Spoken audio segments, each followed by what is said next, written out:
Hi, Constance. What's the crack? Well, big news from the Irish Defence Forces today. Have we invaded Russia yet? No, not quite. But there are some big moves afoot with groundbreaking plans for structural changes to the Defence Forces.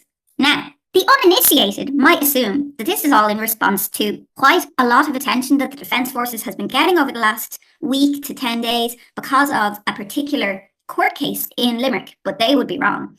I'm going to explain to you later why I think all of these changes in the Defence Force announced by the Taoiseach and Minister for Defence, Micheál Martin, today are actually nothing to do with what happened to Natasha O'Brien when she was horribly physically assaulted on the streets of Limerick. Go on.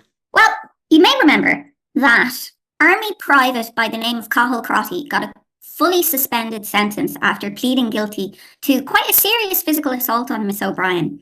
He grabbed her by the hair and held her hair while punching her repeatedly in the face. She lost consciousness. She suffered a broken nose, very bad bruising, and also long-term concussion symptoms, which needed monitoring by neurologists. And of course, the emotional trauma alongside that physical trauma that resulted in her having to leave her job in the hospitality sector. However, it seems to be the case that Crotty's own job as a member of the Irish Defence Forces was one of the main reasons why Judge Tom O'Donnell decided to fully suspend the sentence and ordered him to pay €3,000 in compensation to Miss O'Brien, who, after she emerged from the court on that day of the sentencing, expressed her real deep disappointment at the fact that she hadn't really received justice. It's not justice. It's not. He's walking around. The judge told me if I give him a sentence today, he will lose his job in the army. The Irish Defence Force, when you enlist in the army, you take a pledge to protect the citizens and civilians of Ireland. He used his special combat training that our taxpayers' money goes into to provide this training for our defence forces, and he used his special combat training on me. I think you'd agree with me here. A fully suspended sentence for such a serious assault doesn't appear to me to be justice at all. I don't think it's justice at all. €3,000 for losing her job, a fully suspended sentence for being knocked unconscious, and for that to be shared on social media for this Grotty Crotty character to show off to all of his mates. Yeah, clearly that's not justice. Yeah, that's a very interesting point. He used Snapchat in the immediate aftermath of his assault on O'Brien to send a message to his friends. Now, Snapchat is a social media platform that is meant to delete your messages straight away. But of course, you would be very naive to think that someone somewhere can't get access to them if they need to. And of course, when confronted with both the CCTV evidence and the evidence of his own Snapchat message, which he sent to his friends that said 2 to put her down and 2 to put her out, describing his assault on Natasha O'Brien in quite macho, proud terms. Now, hold on. What does that tell us about the armed forces, or at least about his friends within the armed forces? Have I ever robbed a shop and shared it on my Facebook to say I stole a bottle of vodka from Gay Spa? What would that say about my friends that I could feel I could tell them about that? What does that say? That says that he considered himself to be part of a social group where this kind of behaviour is lionised. And not only that, his own superior officer who attended the court described this brutal assault on Miss O'Brien as very out of character, and in fact described Private Crotty as an exemplary member of the Irish Defence Forces. Yeah, he said he was very polite. He was a well-mannered young fella. What a thing to say about someone who publicly assaulted a young woman and to beat her unconscious on the streets. What an absolutely insensitive thing to say about someone. Very polite. Well, it certainly wasn't polite when he was homophobically abusing 2 innocent men on the streets of Limerick, which is the only reason that Natasha O'Brien intervened on their behalf in a non-violent way, requesting that he stop screaming the word faggot across the street at these 2 men that he didn't know. And it was for this reason that she was assaulted by Crotty, knocked unconscious, and suffered some severe and long-term injuries. I've seen a lot of things online, various people injecting themselves into this conversation, saying that Miss O'Brien should have been minding her own business. What do you think about minding our own business when we're listening to homophobic or racist or bigoted behaviour on the street? Should we all just mind our own business? Is that the way a good society should function? Or was Natasha O'Brien being a good citizen? What are your thoughts on this? I think she was being a good citizen. I also think she was being a good ally by standing up for people who are being victimized because they may or may not be a member, are perceived at least to be a member of a minority group, or in some way vulnerable to attack from the majority. I think that in a civilized society, we should be able to intervene appropriately when we see other people being abused. And thank God, a male bystander witnessing this brutal assault on Miss O'Brien, he himself intervened to stop Mr. Crotty going any further. And again, this is another example of a stranger standing up for someone who is under attack. Miss O'Brien stood up for people who were under attack, and Mr. Crotty attacked her as a result. And this man, who was not known to Miss O'Brien, then intervened to prevent the attack going further than it already had. Which could have been murder, let's face Absolutely. it. She was knocked unconscious. This was a serious head injury, which caused a concussion. This could have easily resulted in death. And I think this thing about minding our own business is really important here. That people on the right, the law and order types, the misogynists of social media, will tell Natasha O'Brien to mind her own business, and for this other male bystander to mind his own business. Interestingly enough, Private Grotty was not minding his own business when he saw two people who he assumed, for whichever reason, were gay. What business was that of his? But no one is asking him to mind his own business. This cuts to the very heart of what people are demanding right now by free speech. I demand the right to my free speech and abuse people for being gay, abuse them for being immigrants or the wrong colour on the streets of Ireland. That's perfectly acceptable somehow. But free speech to say stop, it's mind your own business time. I think you're being uncharacteristically polite, Ernesto, because let's face it, mind your own business is a very mild translation of what we've actually seen being said about Miss O'Brien. That she's absolutely, yeah. That she's a wagon, that she doesn't know her place, that she deserved what she got for trying to police this man's speech. I have seen some absolutely awful, awful insults and attacks aimed at Miss O'Brien in the aftermath of this. And I just have to say, more power to her that she's standing up, she's being counted. And if she had not made the statements that she had in the immediate aftermath of this egregious lenient sentence, then this issue would not be getting as much attention as it now is. And of course, there are certain people who are not going to be happy with that. However, there is also now this extra attention on the Defence Forces and how it conducts itself, with questions being asked about how many serving members are currently before the court or already have convictions for serious crimes. Last week, it was only 20, now it's up to 68. I saw that. Now, in any other industry, in any other workplace, if you discovered that your male colleagues had that level of conviction, that many convictions for domestic or intimate partner violence, you would be leaving that workplace at breakneck speed.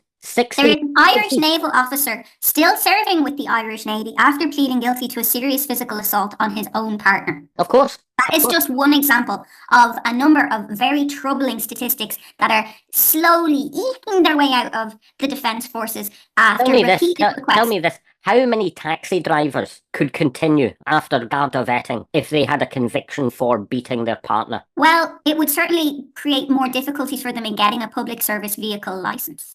Of course it would.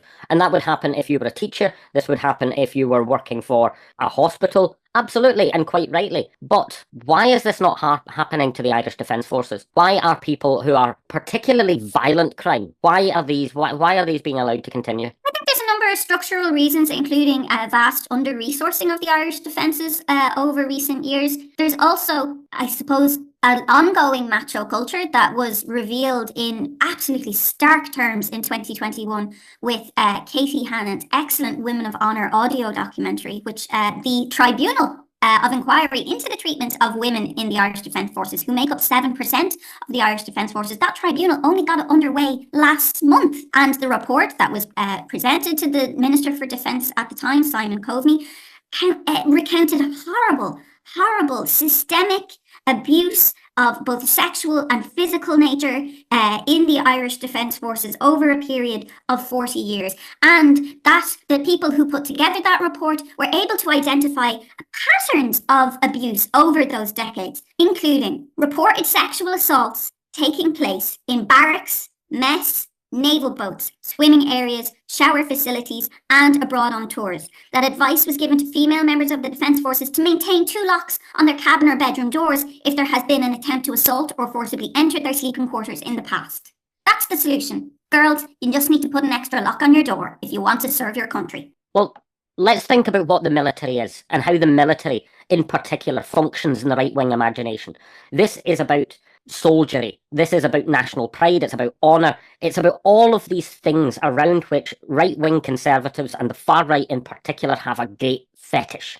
Okay? Absolutely, and I think that's one of the reasons that Natasha O'Brien has been subject to such egregious attack, is because this man was a soldier, and his role as a soldier, his career as a soldier, was one of the reasons that Judge Tom O'Donnell gave for why, at the recommendation of Cathal Crotty's barrister, that a custodial sentence would interfere with that career. Now, if Cathal Crotty had been a mobile telephone salesman, would the same argument have held water? I do not think so.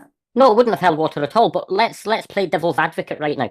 We've got a lot of people, especially to quote our right-wing friends at the minute, these soft-on-crime lefties, the wokerati. The wokerati. The wokerati right now we're having a shit fit over, the treatment of the army. So, okay, let's play devil's advocate. What is the army? What is the difference between, the defence forces and, becoming a paramedic? The defence forces, these are soldiers. Now, to think the way they're thinking, we do not want soldiers who are woke. Soldiers will be called to be in situations where they need to be as hard as nails, they need to be violent, they need to be forceful, and they need to have, let's be just a little bit sexist here, they need to have the balls to pull the trigger. Now, that means within any society that has a military and has a military tradition, and let's face it, the Irish state was founded in violence. It was founded in an armed struggle. So this idea of the military goes right to the origins of Irish state identity. Now, of course, if we are in a society that has a military and has this sense of military or martial honour, then violence is glorified at its very core. It has to be. This is the rationale of, military pride and martial glory. The history of empire and recruitment to the army. We don't want little soft boys. We don't want, this is why the prejudice against, gay people in the military has lasted so long. And of course, violence and sex, as we are right now discovering in Palestine, are intricately linked. If you're going to have the balls to pull the trigger, you need to dehumanize someone to a certain degree in your head. And this violence has a huge Freudian interrelationship with sexuality. It's why Israeli soldiers are holding up the panties of dead Palestinian women. This is exactly what this is about. So it shouldn't come as any surprise to anyone that Private Grotty felt that he could do this to a woman. She needs, in his head, to be put in her place. Now, perhaps then we should be looking more closely at the military and asking ourselves, why do we live in a society where children are punished, put on the naughty step, given detention, given extra sums to do in school if they punch another student, but be recruited later into the army where they're expected to, in a worst case scenario, kill other human beings and get medals for it? There's no naughty step for this. Well, there are 2 points I would use to counter that. One is that in military life, people place a huge emphasis on discipline. Cathal Crotty was not in uniform the night he attacked Natasha O'Brien. Cathal Crotty was not on the battlefield the night he attacked Natasha O'Brien. So there was no discipline there in how he conducted himself. The need for a violent impetus within armed forces, when properly deployed, is what makes Ireland's contribution to peacekeeping missions around the globe so valuable. But none of that had anything to do with what happened that night in Limerick, nor should it have had anything to do with the thought processes used by Judge O'Donnell in deciding that this man's career in that armed force should be preserved at the cost of justice, not only to Miss O'Brien, but to lots of other victims of assaults who now know that if the person who abused them happens to be a member of the armed forces, they are less likely to see justice done on the day that they go to court and share with our society the impact that this attack has had on them. Why should anyone now, a victim of crime, bother giving a victim impact statement, as Ms. O'Brien so bravely did, and as Lavinia Kerwick so courageously campaigned for decades ago? Why should anyone bother giving a victim impact statement now if the perpetrator of the crime is a member of a higher degree of humanity when it comes to how our country is structured? My second point is that today's announcement from the Irish government that there's going to be an overhaul of the structure of the Defence Forces with a new Chief of the Defence Forces, a new position being created. All of this is budgetary. It's very convenient that it is being announced today in the aftermath of the public uproar about the mistreatment of Miss O'Brien by the judicial system. But when you look at the actual details of the announcement, it's a hell of a lot more about defence spending parity of esteem across the different branches of the Irish military. And also, I would argue, based on the comments of Minister for State Jennifer Carroll MacNeill, who has responsibility for defence and European affairs, that the statements that she made today, that it will be a framework within which Irish defence spending will be massively increased in order to lockstep with our EU partners. I think you can have any overhaul that you like and any restructuring of, the Irish Defence Forces that you care to have. But there is a bigger problem here when we spoke about discipline, military discipline. I understand that the military in every society will attract... Now, I believe that the military does attract good, honest people. I've met people in the armed forces in the United States, in the UK, and in Ireland who are very decent, good people. Like any society, we see this in the Gardaí, we see it in any institution that attracts the authoritarian, the authority figure, those who are attracted to power, discipline, authority. It also attracts absolute psychopaths. So basically, what we're left with is an acknowledgement that in terms of the existence of the military, a certain willingness to do violence is required, that this needs to be combined with a great deal of discipline. That begs the question then, why the ill-disciplined are still among the ranks. Because they are needed. They are absolutely needed. A number of studies done in the aftermath of... I'm talking about, when I say ill-disciplined, I'm talking about people who have already been found guilty or are currently before the court for very serious crimes. What good does that do the Irish Defence Forces? I would argue very little. Publicly, it does no good. We're talking about it. It has become a national scandal. But behind the scenes, it's absolutely necessary. I'm not going to defend it because the main thrust of my attack here is a critique of why do we have these things? Why do the British have the paratroop regiment? Why do the Marines exist? They are there for the service of capitalist imperialism. This is the advance guard of imperial force. Now, that's my main critique of this. But while we live in a society that has it, then the military has to have these psychopaths. Because, as I was going to say, a number of studies done in the aftermath of the Korean War discovered that most American GIs in conflict, and the same was happening in Vietnam, were aiming their guns not to kill the enemy. Because most normal human beings don't want to know that they've killed another person. That's a natural human thing to do. They've been drafted into a conflict. They are conscripts. Conscript soldiers are famously useless in combat because only once a conflict has gone on for so long, and when the sense of rage and when comrades have been killed and vengeance enters into the rank and file of the army, do soldiers start aiming to kill other soldiers. In the beginning of a conflict, normal soldiers don't do this. The soldiers who do aim their guns are the ones who were torturing small animals when they were at home, before they were conscripted.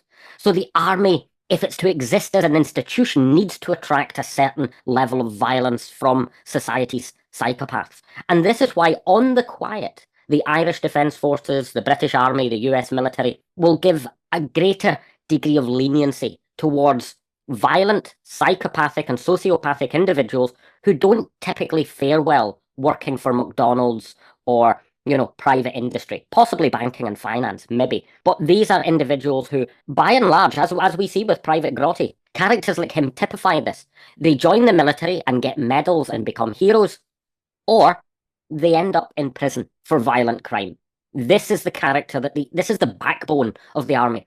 And the army has always understood this. The famous quote made by a very famous British general years ago was that his army was made up of the very scum of the earth. And we take pride in this. We put the red coats on them. We put them in uniform. We make them march and step. And discipline isn't so much for the soldier, but is for the continuation of the armed forces as an institution, because the public wouldn't tolerate an army of thugs. So we put them in nice uniforms. This was understood by the Nazis. They got Hugo Boss to design the uniform to make these thugs look presentable, so that these SS men were very attractive to upper-crust British ladies. This has been understood in the military for a very long time. So perhaps, rather than restructuring, perhaps we should look at why we have a military. Not entirely sure. I mean, is there an imminent French invasion? And what is this peacekeeping business? Now, I don't want to take away from people who have been on UN peacekeeping missions and have acted gallantly and brilliantly and have served Ireland well. But why aren't these peacekeepers in Tel Aviv? Why aren't these peacekeepers in Gaza? There's no peacekeepers in Gaza. There's no peacekeepers in Georgia in the United States looking after black communities who are being systematically murdered by a white supremacist police force. And that is a serious violation of their human rights. This is an egregious crime. Peacekeeping, quote unquote peacekeeping, is typified, as we have seen from the conflict in Gaza, or the genocide in Gaza, how white nations, the most dominant nations of the world, control black nations and brown nations. Well, I certainly agree with that. I do think that peacekeepers are only allowed in where NATO permits them. Absolutely. And who is NATO? Exactly. And where is the United Nations headquartered? And why was it headquartered there? And why do these, most dominant nations in the world have vetoes? So, yes, we can say so much about the bravery of our peacekeepers, and I think more power to them. They are wonderful. However, the people who call the shots are doing this to the service of a violent imperial agenda. So I would then begin to ask that if we need armies, and if armies are really serving this agenda, we need to give psychopaths guns and discipline them like, trained attack dogs. My concern is that you are saying Natasha O'Brien had to be beaten unconscious because people like Cathal Crotty need to exist in order for the army to exist, and therefore he doesn't need to go to prison because that's a price she just has to pay. That's not what I'm saying. As I said at the beginning of that little rant, that this was me playing devil's advocate. What I am saying is I would ask the question, why do we have the military in the first place? Because if we are going to follow the logic of we need a military, we need armed forces. Let's say that we need to enforce our dominance over the rest of the world and serve in peacekeeping missions that serve a US Washington consensus agenda. Let's say that. Then we need people who are willing to pull the trigger. We need the very scum of the earth who are willing to aim to kill. They are needed, or militaries are pointless. So if I would say then that militaries are pointless. Yes, absolutely, I agree. That would be my conclusion. That would be the moral conclusion of that argument. If we can't tolerate this behaviour, and the military is only a place of enshrining it and disciplining it, then there's a much deeper question to be asked about having it in the first place. Well, that was all very serious. I know. That's the premise of the show. You say something that winds me up, and I go off like a firework. Bye-bye, boys and girls. Bye, boys and girls. Bye, Constance. Bye, Ernesto.